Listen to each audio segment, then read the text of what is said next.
ওম নমো ভগবতে বাসুদেবায়। জয় শ্রীকৃষ্ণ। রাধে রাধে।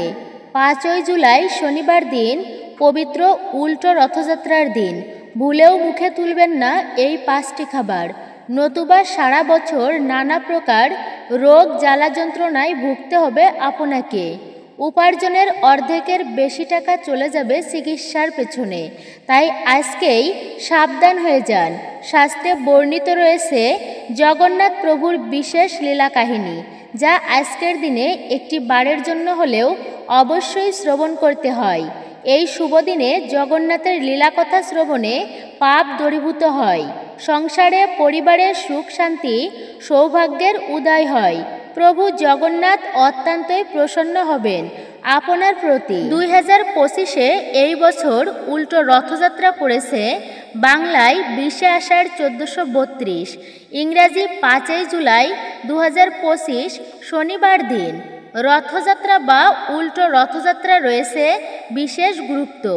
এই বিশেষ দিনে খাদ্য খাবারের বিধিনিষেধগুলি সমস্ত গৃহস্থ মানুষদের মেনে চলা অবশ্যই উচিত। এর ফলে সুস্থ শরীর ও নিরোগ দেহ লাভ করা যায়।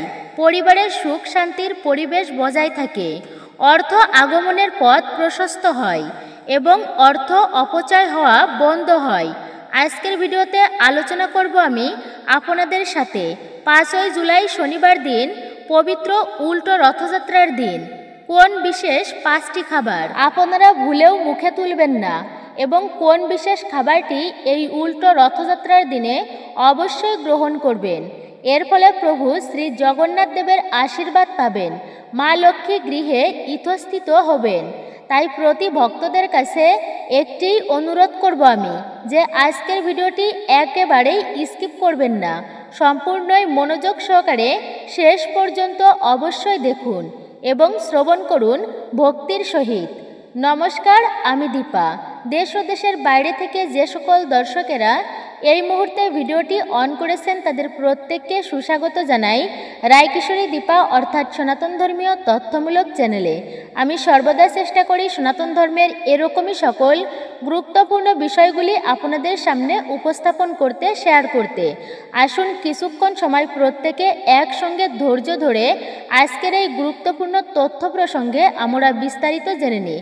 ভিডিওটি শুরু থেকে শেষ পর্যন্ত অবশ্যই মনোযোগের সহিত শ্রবণ করে যদি আপনাদের ভালো লেগে থাকে তাহলে একটি লাইক করবেন। কমেন্টে ভক্তি, ভালোবাসা ও শ্রদ্ধার সহিত জয় প্রভু জগন্নাথ দেবের জয় অথবা আপনার আরাধ্য দেবদেবীর নামটি একটি বারের জন্য হলেও লিখে জানাবার জন্য অনুরোধ রইল। চ্যানেলে নতুন হলে অবশ্যই চ্যানেলটি সাবস্ক্রাইব করবেন, পাশে থাকার নোটিফিকেশন বেল বাটনটি অল করে দিবেন। আশা করছি আপনি উপকৃত এবং সমৃদ্ধ হবেন। তাহলে চলুন শুরু করি আজকের মূল ভিডিওটি। বিভিন্ন প্রাচীন পুরাণের কথা অনুসারে স্নানযাত্রার পর নিবৃত বাস থেকে বেরিয়ে আষাঢ় মাসের শুক্লপক্ষের দ্বিতীয়া তিথিতে রথে চড়ে দাদা বলরাম ও বোন সুভদ্রাকে নিয়ে মাসির বাড়ি যান প্রভু জগন্নাথ দেব। আর এই দিনেই বলরাম ও সুভদ্রা এবং জগন্নাথ ছাড়াও তাদের সঙ্গে সহযাত্রী হিসাবে থাকেন অন্যান্য দেবদেবীরা। জগন্নাথের সাথে থাকেন মদন মোহন, বলরামের সঙ্গে থাকেন রামকৃষ্ণ এবং সুভদ্রার সঙ্গে থাকেন সুদর্শনা। আবার মনে করা হয় দীর্ঘ বিচ্ছেদের পর শ্রীকৃষ্ণের বৃন্দাবন প্রত্যাবনের স্মরণে এই উৎসব আয়োজিত হয়ে থাকে। আর এই দিনেই মাসির বাড়ি মানে গুন্ডিচা মন্দিরে যাওয়াকে বলে সোজা রথ। আর 9 দিনের পর দশমী তিথিতে মাসির বাড়ি থেকে ফিরে আসাকে বলে উল্টো রথযাত্রা, যা পালিত হচ্ছে শনিবার দিন 5ই জুলাই। রথযাত্রা বা উল্টো রথযাত্রা উপলক্ষে বিরাট মেলার আয়োজন করা হয়ে থাকে। কুরুক্ষেত্রের যুদ্ধের পর প্রায় অনেক দিন কেটে গেছে। শ্রীকৃষ্ণ তখন দ্বারকায়। একদিন তিনি গাছের উপরে পা ঝুলিয়ে বসেছিলেন। তার রাঙাচরণকে টিয়া পাখি ভেবে ভুল করে বান মেরে বসল এক শবর। নাম ছিল তার জরা। বানের আঘাতেই অবশেষে বৈকুণ্ঠ লোকের উদ্দেশ্যে যাত্রা করলেন শ্রীকৃষ্ণ। অপঘাতে শ্রীকৃষ্ণের মৃত্যুর খবর পেয়ে অর্জুন ছুটে এলেন দ্বারকায়। দেহ সৎকারের সময় অর্জুন দেখলেন গোটা দেহটা পুড়লেও সকার নাবিদেশ তো আর পুড়ছেই না। তখনই হলো দৈববাণী, ইনি সেই পরম ব্রহ্ম। অর্জুন, একে সমুদ্রে নিক্ষেপ করো, সমুদ্রে অনন্ত শয়ন। অর্জুন তাই করলেন। ঢেউয়ে ভাসতে ভাসতে এগিয়ে চলল পরম ব্রহ্ম সেই নাভি, আর তাকে লক্ষ্য করে সমুদ্রের তীর ধরে ছুটে চলল অনার্য সেই শবর জোড়া। শেষ অবধি তার বাণেই মৃত্যু হলো ভগবানের। দ্বারকা থেকে পুরী পর্যন্ত ছুটে চলা অবশেষে এখানেই ভগবানকে স্বপ্নে দেখল সে। কাল ভোরে আমাকে তুলে নে, এখন থেকে তোর বংশধর শবরদের হাতেই আমি পুজো নেব। তখন থেকে নীল মাধব রূপে তিনি পূজিত হতে থাকলেন শবরদের কাছে। সময়টা তখন দাপর যুগ। এরপর এলো কলিযুগ। রাজা তখন ইন্দ্রদুম্ন, তিনি ছিলেন বিষ্ণু ভক্ত। সেই উদ্দেশ্যে তিনি গড়ে তুললেন একটি মন্দির, শ্রীক্ষেত্র। এখন আমরা যাকে চিনি জগন্নাথ ধাম রূপে, অর্থাৎ পুরী ধাম, কিন্তু মন্দিরে বিগ্রহ নেই। রাজসভায় একদিন কথা প্রসঙ্গে তিনি জানতে পারলেন নীলমাধবের কথা, ইনি নাকি বিষ্ণুরই এক রূপ। অমনি চারিদিকে লোক পাঠালেন রাজা। এদের প্রত্যেকের ধার্মিক, ব্রাহ্মণ তো নয়। বাকি খালি হাতে ফিরে এলেও ফিরলেন না একজন বিদ্যাপতি। তিনি জঙ্গলের মধ্যে পথ হারালেন। তাকে উদ্ধার করলেন সুন্দরী শবরকন্যা ললিতা। নিয়ে এলেন তাদের বাড়ি। ললিতা শবররাজ বিশ্ববসুর কন্যা। ললিতার প্রেমে পড়লেন বিদ্যাপতি। বিয়ে হলো দুজনের। বিয়ের পর বিদ্যাপতি আবিষ্কার করলেন রোজ সকালেই শবররাজ কয়েক ঘন্টার জন্য কোথায় যেন উধাও হয়ে যান, আবার ফিরে আসেন। কোথায় যান বিশ্ববসু? স্ত্রীকে প্রশ্ন করতে বিদ্যাপতি জানতে পারলেন জঙ্গলের মধ্যে একটি গোপন জায়গায় নীলমাধবের পূজা করতে যান শবররাজ বিশ্ববসু। নীলমাধবের সন্ধান যখন পাওয়া গেছে তখন আর ছাড়ার নয়। অমনি বিদ্যাপতি বায়না ধরলেন তিনিও দর্শন করবেন প্রভু নীলমাধবকে। বিশ্ববসু প্রথমে রাজি না হলেও অবশেষে মত দিলেন, তবে শর্ত সাপেক্ষে। বিগ্রহ পর্যন্ত চোখ বেঁধে যেতে হবে বিদ্যাপতিকে। জামাতা হলেও বিদ্যাপতিকে কোনোভাবেই নীলমাধবের সন্ধান দিতে রাজি ছিলেন না বিশ্ববসু। বিদ্যাপতিও ছাড়ার পাত্র নন। চোখ বাঁধার অবস্থায় যাওয়ার সময় তিনি গোটা পথটায় সর্ষের দানা ছড়াতে ছড়াতে গেলেন। যথাস্থানে পৌঁছে যখন তিনি দর্শন পেলেন নীলমাধবের, তখন তার প্রাণ আনন্দে ভরে উঠল। হরিবল হরিবল হরিবল।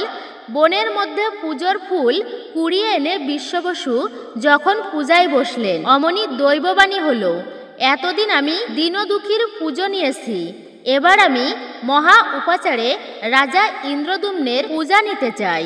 ভীষণ রেগে গেলেন শবররাজ। ইষ্ট দেবতাকে হারাবার দুঃখে বন্দি করলেন বিদ্যাপতিকে। কিন্তু কন্যা ললিতার বারবার কাকুতি মিনতিতে বাধ্য হলেন জামাতাকে মুক্ত করতে। বিদ্যাপতিও সঙ্গে সঙ্গে এই খবর পৌঁছে দিলেন রাজার কাছে। ইন্দ্রদুম্নর মহা আনন্দে জঙ্গলের মধ্যে সেই গুহার উদ্দেশ্যে রওনা হলেন ঠাকুরকে সাড়ম্বরে রাজপ্রাসাদে আনতে। কিন্তু একই নীলমাধব কোথায়? কোথায় আমার নীলমাধব? আটক হলেন শবররাজ। তখন দৈববাণী হলো যে সমুদ্রের জলে ভেসে আসবে দারুকাঠ, সেই দারুকাঠ রূপে সেই থেকেই বানাতে হবে বিগ্রহ। হাজার হাজার হাতি, ঘোড়া, সেপাই শাস্ত্রী, লোক লস্কর নিয়ে সমুদ্র থেকে তোলা গেল না সেই দারুকাষ্ঠ। অবশেষে দারুর একদিক ধরলেন শবররাজ, আর একদিক ব্রাহ্মণ পুত্র ও বিদ্যাপতি। জগন্নাথের কাছে ব্রাহ্মণ শবর কোনো ভেদাভেদ নেই। মহারাজ তার কারিগরদের লাগালেন মূর্তি গড়তে, কিন্তু সেই কাঠ এমনই পাথরের মতো শক্ত যে সেনি, হাতুড়ি সবই যায় ভেঙে। তাহলে উপায় কি? মূর্তি গড়বে কে? মহারাজের আকুলতা দেখে ও জগন্নাথের আদেশে বৃদ্ধের বেশে এবার হাজির হলেন স্বয়ং বিশ্বকর্মা। তিনিই গড়বেন মূর্তি। তবে শর্ত একটাই, 21 দিন আগে তিনি নিজে দরজা না খুললে কেউ যেন তার ঘরে না আসে। শুরু হলো কাজ। ইন্দ্রদুম্নার রানী গুন্ডিচা রোজই রুদ্ধ দুয়ারে কান পেতে শোনেন কাঠ কাটার ঠক ঠক শব্দ। 14 দিন পর হঠাৎ রানী দেখলেন রুদ্ধদ্বার কক্ষ নিস্তব্ধ। কি হলো? কৌতূহল চেপে রাখতে না পেরে রানী মহারাজকে জানাতেই ইন্দ্রদুম্ন খুলে ফেললেন কক্ষের দরজা। ভেতরে দেখেন বৃদ্ধ কারিগর উদাহ পড়ে আছে 3টি অসমাপ্ত বিগ্রহ। তাদের হাত পা কিছুই গড়া হয়নি। গর্ণিত অপরাধ করে ফেলেছেন ভেবে দুঃখে ভেঙে পড়লেন রাজা ইন্দ্রদুম্ন। তখন তাকে স্বপ্নাদেশ দিয়ে জগন্নাথ বললেন যে এমনটা আগে থেকেই পূর্ব নির্ধারিত ছিল, তিনি এই রূপেই পূজিত হতে চান। সেই থেকেই শ্রী জগন্নাথ দেবের বিগ্রহ ওভাবেই পূজিত হয়ে আসছে যুগ যুগ ধরে। আর দেবী গুন্ডিচা তাকে সন্তান রূপেই ভালোবাসতেন প্রভু জগন্নাথকে, যা দেখার জন্য প্রতি বছর ভিড় জমান লক্ষ লক্ষ ভক্তেরা ও দর্শনার্থীরা। এমনটা মনে করা হয় যে কোনো ব্যক্তি যদি এই পবিত্র রথের দিনে বা উল্টো রথযাত্রার দিনে পূর্ণ নিষ্ঠার সঙ্গে অংশগ্রহণ করেন, তাহলে জন্ম ও মৃত্যুর চক্র থেকে মুক্ত হয়ে উঠতে পারেন তিনি। জগন্নাথ মানে জগতের নাথ যিনি। জগন্নাথ দেবকে শ্রীবিষ্ণুর অবতার এবং শ্রীকৃষ্ণের আর এক রূপ বলে মনে করা হয়। স্কন্দ পুরাণ, ব্রহ্মপুরাণ, নারদ পুরাণ, পদ্মপুরাণে জগন্নাথ দেবের রথযাত্রার উল্লেখ আছে। প্রচলিত বিশ্বাস অনুসারে রথের দড়িতে টান দিলে জ্ঞানে বা অজ্ঞানে করা সমস্ত পাপ ধুয়ে যায়। তাই যদি আপনাদের ঘরে জগন্নাথ দেবের কোনো বিগ্রহ বা চিত্রপট থাকে, তাহলে অবশ্যই এই উল্টো রথযাত্রার দিনে জগন্নাথ দেবের বিশেষ পূজা অর্চনা আরাধনা আপনারা করবেন এবং জগন্নাথ দেবকে তার প্রিয় ভোগ অবশ্যই নিবেদন করবেন। যদি আপনার সামর্থ্য কম থাকে তাহলে অবশ্যই সাদা বাতাসা, সাদা মিশ্রি এবং তুলসী পত্র দিয়ে অবশ্যই জগন্নাথ দেবকে ভোগ নিবেদন করবেন। এবং জগন্নাথ দেবের অত্যন্ত প্রিয় একটি খাবার আছে। আসুন জগন্নাথ দেবের ছোট্ট একটি লীলা কাহিনীর মাধ্যমে জেনে নিই সেই প্রিয় খাবারটা কি। আর অবশ্যই লীলা কাহিনী ভক্তি মনে শ্রবণ করবেন, এতে বিশেষ কৃপা বর্ষিত হবে। সারা জীবন সুস্থ ও নীরোগ থাকতে পারবেন, মনে ভক্তির উদয় হবে, আধ্যাত্মিক স্তরে আপনি উন্নীত হবেন। আজকের দিনে অবশ্যই শ্রবণ করতে হয়। আসুন তাহলে লীলা কাহিনীর মাধ্যমে জগন্নাথ প্রভুর প্রিয় খাবার সম্পর্কে আমরা জানি, দিব্য আনন্দ উপভোগ করি সকলেই। আর এই উল্টো রথের দিনে জগন্নাথ দেবকে অবশ্যই এই ভোগটি নিবেদন করবেন, এটি অত্যন্তই শুভ আপনার জন্য। পুরীতে একবার ভগবান শ্রী জগন্নাথ তার ভক্ত রঘুর কাছে এলেন এবং তাকে রাজার বাগান থেকে কাঁঠাল চুরি করে তার সঙ্গে যেতে বললেন। রঘু বলল, তুমি কেন কাঁঠাল চুরি করতে চাও? তোমার যদি কাঁঠাল খাবার ইচ্ছা হয় তাহলে আমাকে বলো, আমি তোমার জন্য সুন্দর একটি কাঁঠাল এনে দেব। বালকরূপী জগন্নাথ বললেন, এইভাবে আমি আমার ভক্তের কাছ থেকে সব কিছুই নিয়ে থাকি। বস্তুত আমার সব কিছুই আছে। মা যশোদা আমাকে কত ননি মাখন খাওয়াতো, আমাকে আনন্দ দিত, কিন্তু তবুও আমি অন্যদের বাড়িতে মাখন চুরি করে খেতাম, মাখন চুরি করতে যেতাম। চুরি করা দ্রব্য ভজনে বিশেষ আনন্দ আছে। আজ তোমাকে আমি উপলব্ধি করাবো চুরি করা কি আনন্দের। আমার সঙ্গে এসো। রঘু বুঝল এই প্রভুর লীলা। নিরুপায় হয়ে রঘু প্রভুর প্রস্তাবে সম্মত হলো এবং তার সঙ্গ নিল। তারা উভয়েই চুপিসারে রাজার বাগানে প্রবেশ করলেন। জগন্নাথ রঘুকে বললেন, তুমি গাছে চড়বে, আমি মাটিতে দাঁড়িয়ে থাকব। তুমি সবচেয়ে সুন্দর ও বড় কাঁঠালটি পারবে এবং মাটিতে ফেলবে, আমি এখানেই দাঁড়িয়ে থাকব। তারপর আমরা উভয়ে কাঁঠাল নিয়ে পালাবো। রঘু যথাযথভাবে প্রভুর নির্দেশ অনুসরণ করল। রঘু কাঁঠাল গাছে উঠে সবচেয়ে বড় ও ভালো কাঁঠালটি খুঁজে বের করল এবং সেটা পারল। জগন্নাথ চাপা স্বরে রঘু জগন্নাথকে ডাকল, তুমি কি তৈরি? জগন্নাথ উত্তর দিলেন, হ্যাঁ আমি তৈরি, তুমি নিচেই ফেলো। রঘু কাঁঠাল নিচেই ফেলল। জগন্নাথ সেটা ধরবেন ভেবে, কিন্তু কোথায় জগন্নাথ? তিনি ইতোমধ্যেই বাগান থেকে পালিয়ে গিয়েছিলেন। কাঁঠাল ধরার জন্য কেউই সেখানে ছিল না। সশব্দে কাঁঠালটি মাটিতে পড়ে ফেটে চৌচির হলো। যখন রাজার বাগানের মালি ওই শব্দ শুনল, রঘু ধরা পড়ল এবং রাজার কাছে খবর গেল। রাজা তার মন্ত্রীদের সাথে নিয়ে মালির নির্দেশিত স্থানে গেলেন। তিনি রঘুদাসকে গাছে চড়ে থাকতে এবং নিচেই কাঁঠাল পড়ে থাকতে দেখে আশ্চর্য হলেন। রাজার অনুরোধে রঘু গাছ থেকে নেমে এলো।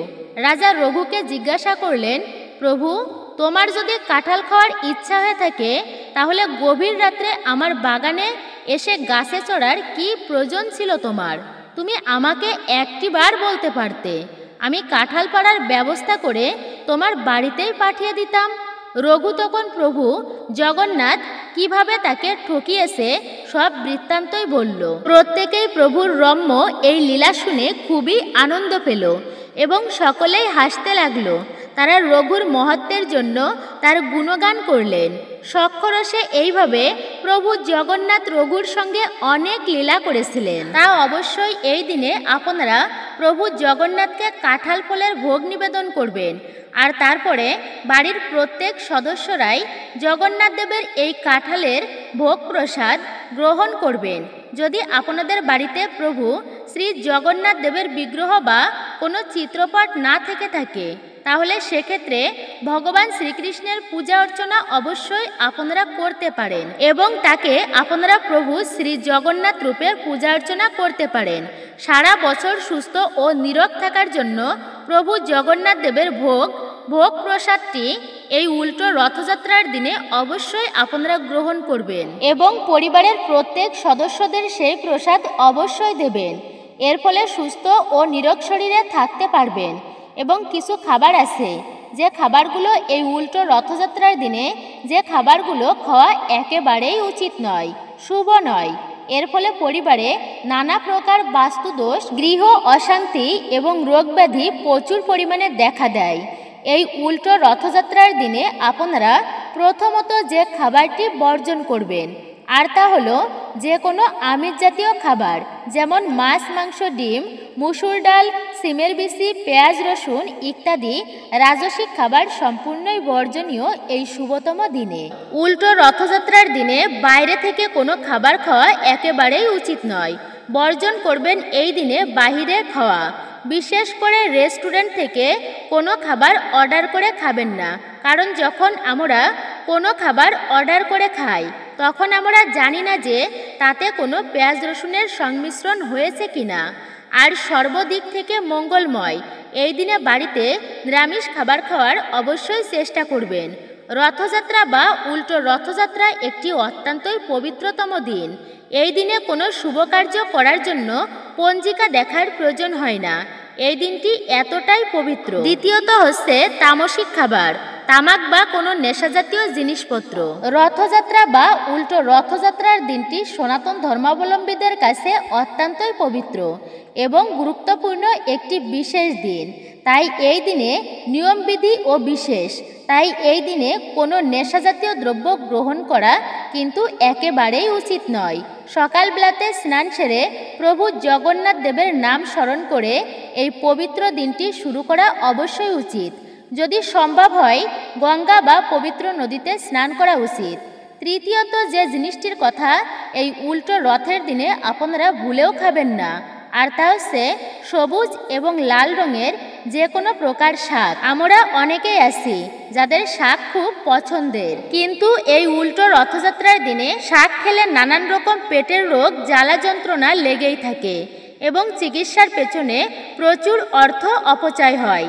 হজমে নানা প্রকার সমস্যা দেখা দেয়।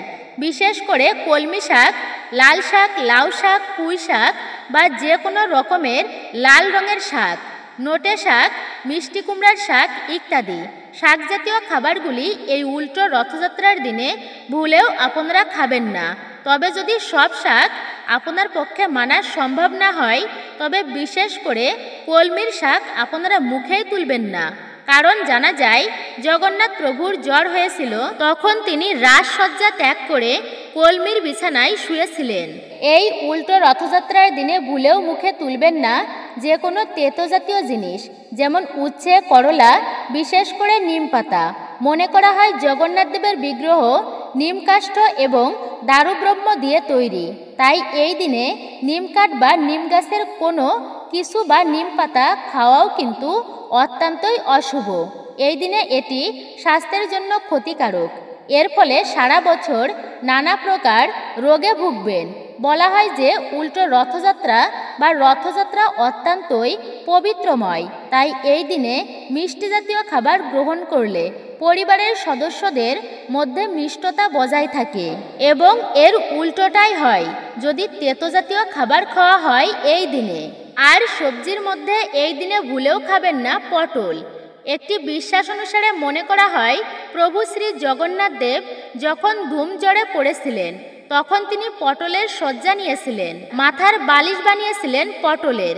তাই এই দিনে পটল খেলে মহা পাপ লাগে এবং এর ফলেও শরীরে নানা প্রকার রোগের বাসা বাঁধে এবং প্রভু জগন্নাথ দেব অত্যন্তই রুষ্ট হয়ে যান সেই ব্যক্তির প্রতি, অসন্তুষ্ট হন। তিনি চাইব না এমন কোনো কার্য করতে যাতে প্রভু জগন্নাথ দেব অসন্তুষ্ট হন। আমরা এটাই চাইব যেন প্রভু জগন্নাথ দেবের আশীর্বাদ আমাদের পরিবারের প্রত্যেক সদস্যদের উপর বিরাজ থাকে। তাই এই পবিত্র দিনে প্রভু জগন্নাথ দেবের রথ দর্শন করার সাথে সাথে কিছু কাজ অবশ্যই করবেন যাতে পুণ্য অর্জন হয়। চেষ্টা করবেন মানুষের বিপদ আপদে পাশে দাঁড়ানোর, যে কোনোভাবেই হোক তাদের একটুখানি হলেও উপকারে আসুন। এই দিনে কারোর মনে আঘাত করে কথা বলবেন না। শুধু এই দিনেই নয়, সর্বদাই অনুচিত কারোর মনে কখনোই দুঃখ দেওয়া উচিত নয়। পরনিন্দা, পরচর্চা, সমালোচনা এগুলো সর্বদাই পরিত্যাগ করুন। দরিদ্রদের খাদ্য এবং বস্ত্র দিয়ে আপনার সাধ্যমতো অবশ্যই দান করুন। এই পুণ্য পবিত্র দিনে তাদেরকে সাহায্য করবেন। হরে কৃষ্ণ কৃষ্ণ কৃষ্ণ হরে হরে, হরে রাম রাম রাম হরে হরে। জয় শ্রীকৃষ্ণ, রাধে রাধে। তো মূলত এটাই ছিল আমাদের আজকের এই ভিডিওটি আপনার কাছে কেমন লাগলো তা কমেন্টে নিজের মতামত জানাতে একদমই ভুলবেন না। যদি ভালো লেগে থাকে অবশ্যই একটি লাইক করবেন। কমেন্টে ভক্তি, ভালোবাসা ও শ্রদ্ধার সহিত জয় শ্রীকৃষ্ণের জয়, জয় জগন্নাথ প্রভুর জয় অথবা আপনার গুরুদেবের নামটি একটি বারের জন্য হলেও লিখে জানাবার জন্য অনুরোধ রইল। চ্যানেলে নতুন হলে অবশ্যই চ্যানেলটি সাবস্ক্রাইব করবেন। পাশে থাকার নোটিফিকেশন বেল বাটনটি অল করে দিবেন। আশা করছি আপনি একটুকু হলেও উপকৃত এবং সমৃদ্ধ হয়েছেন। অবশ্যই একজন সনাতনী বোনকে আপনারা সাপোর্ট করবেন আমি আশা রাখছি। সকলে ভালো থাকুন, সুস্থ থাকুন, পরম করুণাময় ঈশ্বরের অশেষ কৃপায়। তো আপনাদের সাথে আবারও কথা হবে নতুন কোনো ভিডিওর প্রসঙ্গে।